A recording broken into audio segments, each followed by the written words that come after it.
Buenos días, hermanos, ¿cómo están ustedes? Espero que estén todos de cabal salud, hermanos. Gracias a nuestro Dios por este domingo más que nos ha dado en nuestra vida. Y vamos a ver, hermanos, un tema, pues, por supuesto, importante porque es de la palabra de nuestro Dios. Y le hemos puesto a esta aplicación los sentimientos de culpa del pasado. Los sentimientos de culpa del pasado. En Isaías 43:18 dice la palabra de nuestro Dios así. Isaías 43:18 dice: No os acordéis de las cosas pasadas, ni traigáis a memoria las cosas antiguas. Dice aquí la palabra de nuestro Dios. Voy a leerlo nuevamente. No os acordéis de las cosas pasadas, ni traigáis a memoria las cosas antiguas. Muy bien. Algunos cristianos, hermanos, se ven oprimidos por un sentimiento de culpa y estos cristianos, hermanos, necesitan palabras de consuelo y también palabras de restauración, ya que su actitud de autocondenación es una fuerza devastadora en su vida. Llega a tener un sentimiento de soledad que se desarrolla gradualmente en síntomas de paranoia, de modo que piensan que todo el mundo está contra ellos. Estos sentimientos de culpa enfermizos también convierten la vida en algo ineficaz. Quizás también se sienten oprimidos por el sentimiento de algún fracaso al considerar el tiempo perdido y las oportunidades desperdiciadas de su vida. Vamos a ver un primer punto de nuestro tema y le hemos puesto así, hermanos. Vamos a ver el problema de los pecados pasados. El problema de los pecados pasados. Los sentimientos de culpa en relación con el pecado pueden originarse en algún hecho del pasado o pueden ser el resultado de un hábito del que no se ha podido liberar. Nadie puede ser realmente feliz hasta que queda liberado de la carga que representa la autocondenación. Frecuentemente, el sentimiento de culpa se relaciona con un pecado o pecados concretos que se cometieron hace mucho tiempo. Y el cristiano atormentado cree que el acto pecaminoso que cometió es tan terrible que no puede ser perdonado. Quizás se trate de adulterio o de un acto de perversión sexual o de una mentira que hirió profundamente a alguien o de una blasfemia que es algo que no se puede olvidar. Si tenemos esta dificultad, estamos afrontando un problema emocional más que un asunto doctrinal. La Biblia afirma claramente que Cristo pagó el precio completo de nuestros pecados y nos da varios ejemplos de hombres que cayeron en pecados profundos, pero que experimentaron la seguridad gozosa de el perdón. Vamos a ver la afirmación bíblica. Cristo realizó una obra completa de expiación por todos los pecados en la cruz. No murió físicamente hasta que dijo, consumado es. Y por supuesto que no había pronunciado tales palabras si hubieran quedado todavía transgresiones sin perdonar. El apóstol Pedro también afirma la naturaleza completa de la obra redentora del Señor. En 1 Pedro 2:24 dice así la palabra de nuestro Dios. Primera de Pedro 2:24 dice así la Biblia. Quien llevó él mismo nuestros pecados en su cuerpo sobre el madero, para que nosotros, estando muertos a los pecados, vivamos a la justicia, y por cuya herida fuisteis sanados. Dice aquí la Biblia. Por medio de las heridas de Cristo en la cruz, los creyentes reciben sanidad espiritual de la enfermedad mortal del pecado. Para esto vamos a ver dos ejemplos bíblicos. Vamos a ver primeramente el pecado de David. Casi todo el mundo conoce esta historia de David y Betsabé. David, después de haber cometido adulterio con ella, manipuló a su esposo situándolo en la primera línea de batalla, lo que le iba a causar una muerte segura. David pasó por un periodo de depresión y profundo remordimiento antes de confesar su transgresión al Señor. En el Salmo 32, del 3 al 4, dice así la palabra de nuestro Dios. Salmo 32, del 3 al 4, dice así la Biblia. Mientras callé, se envejecieron mis huesos y en mi gemir todo el día, porque de día y de noche se agravó sobre mí tu mano. Se volvió mi verdor en sequedades de verano. Tan pronto como David reconoció su pasado, su pecado, recibió la seguridad del perdón de Dios. La expresión de su actitud gozosa la encontramos en unos versículos de Romanos 4, del 7 al 8, que dice así la palabra de nuestro Dios, diciendo: bienaventurados aquellos cuyas iniquidades son perdonadas y cuyos pecados son cubiertos. Bienaventurado el varón a quien el Señor no culpa de pecado.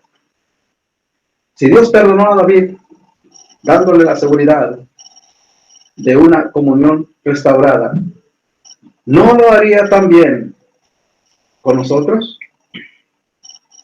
El Salmo 32:3, mientras callé, se envejecieron mis huesos en mi gemir todo el día.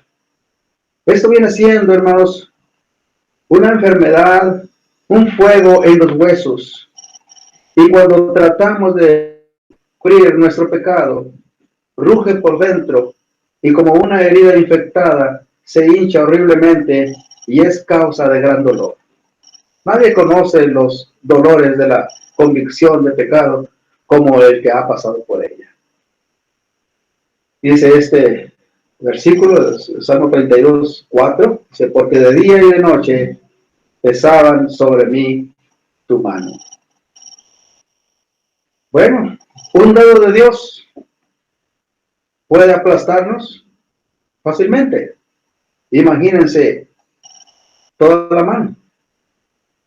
Si Dios aflige y castiga con dolor a aquellos que le son propicios, ¿cuánto más duramente no afligirá a aquellos que no le son propicios?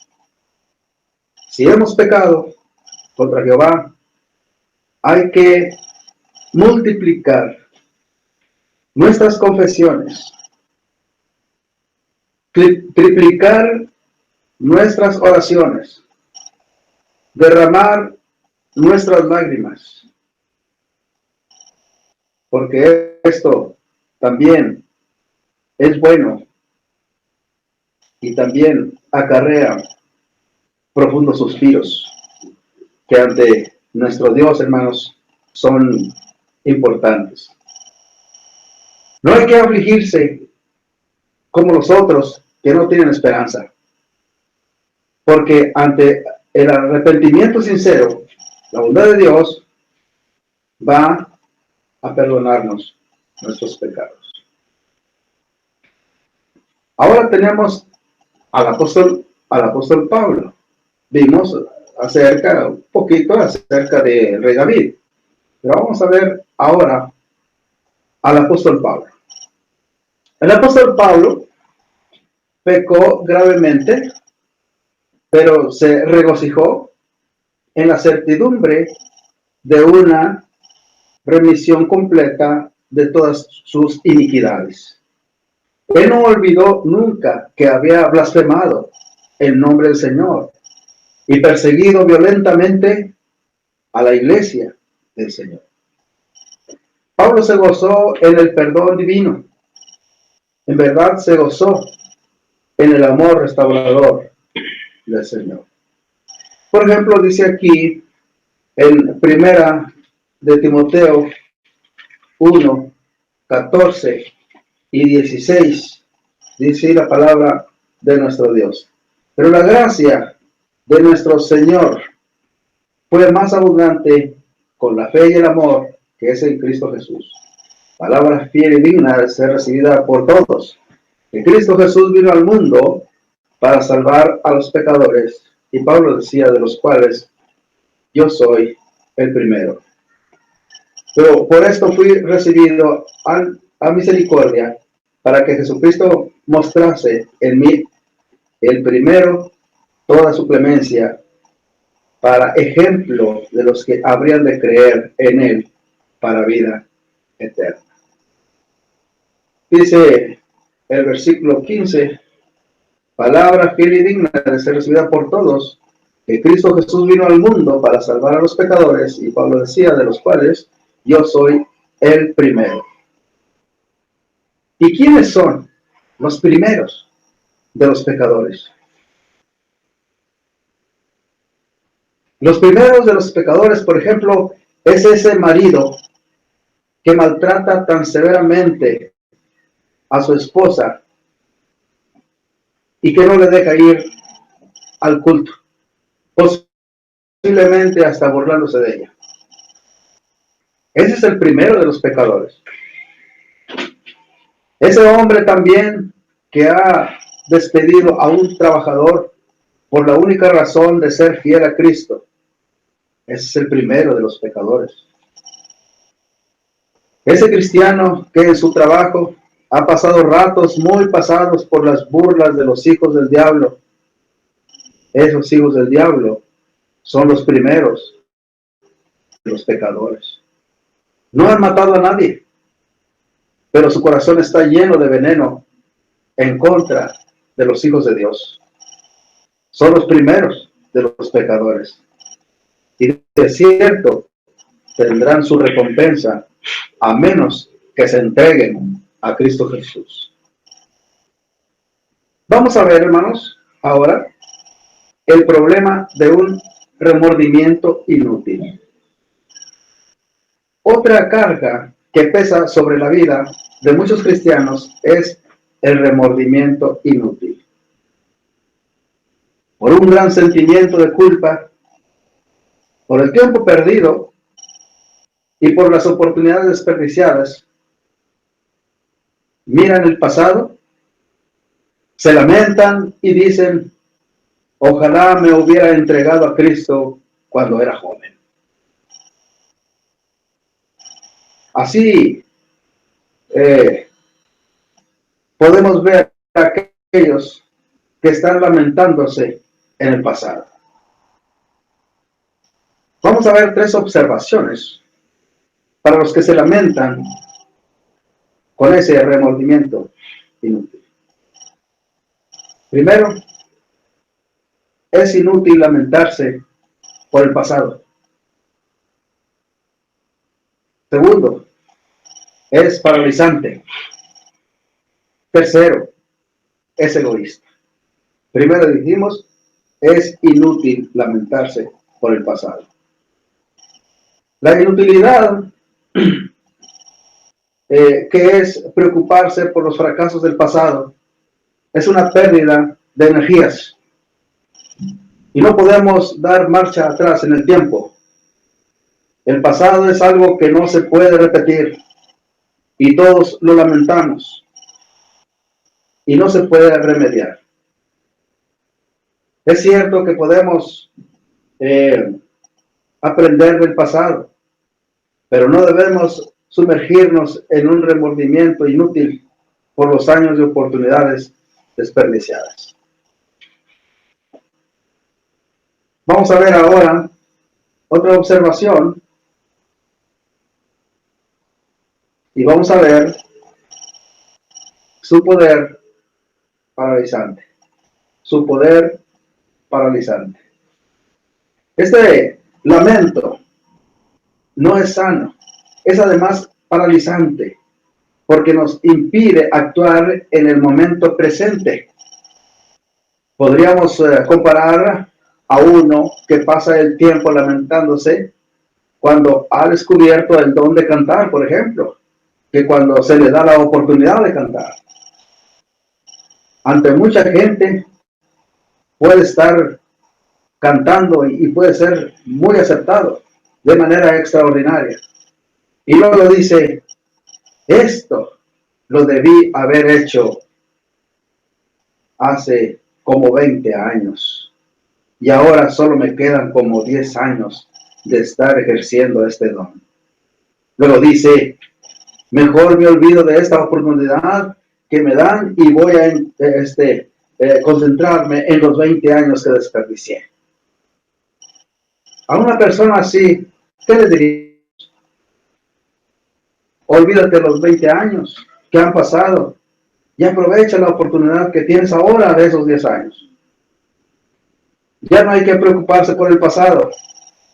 Hay que aprovechar las oportunidades, los talentos que tenemos, si tenemos. Ahora hay que aprovecharlos para glorificar a nuestro Dios y ser un instrumento de bendición a los que nos rodean. Hay que servir al Señor con gozo y celo. Otra observación de los que se lamentan por el pasado es su egoísmo. Una actitud de melancolía hacia el pasado. Esto significa que todavía está la persona concentrada en sí misma.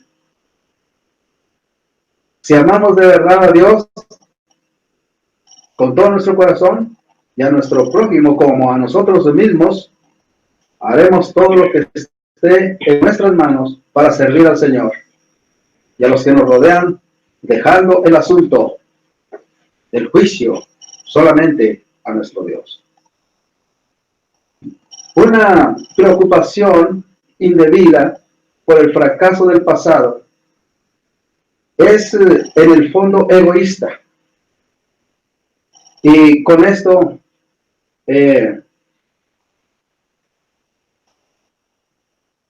como que queremos que se nos tenga lástima. Queremos expresarnos o decir que nos tengan lástima.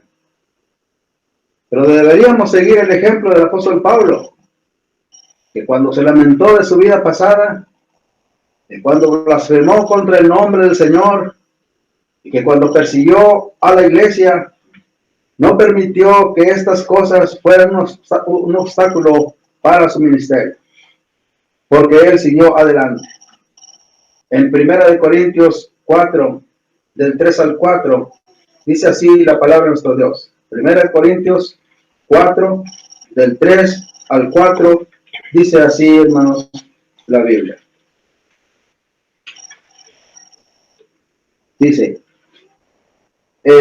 yo en poco tengo el ser juzgado por vosotros o por tribunal humano, y ni aún yo me juzgo a mí mismo, porque aunque de nada tengo mala conciencia, no por eso soy justificado. Pero el que me juzga es el Señor. A veces parece ser un rasgo de humildad, ¿no?, el quejarnos.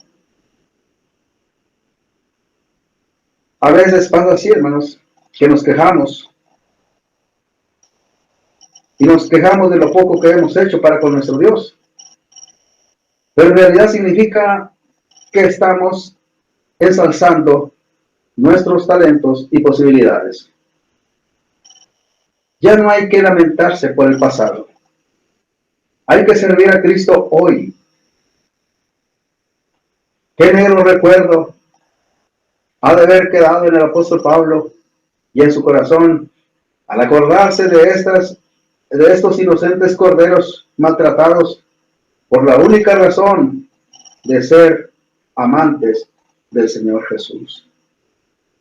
Hermanos, dejemos nosotros ya el pasado. Olvidémonos del pasado, hermanos. Concentrémonos en lo que tenemos ahora, en el presente. Sigamos adelante. Con decisión. Otra vez les voy a leer el versículo que leí empezando, hermanos, este sermón. Que se encuentra en Isaías 43, 18. Dice aquí la palabra de Dios en Isaías 43, 18. Dice así la Biblia: no os acordéis de las cosas pasadas, ni traigáis a memoria las cosas antiguas. Muchas gracias, hermanos. Dios los bendiga realmente. Amén.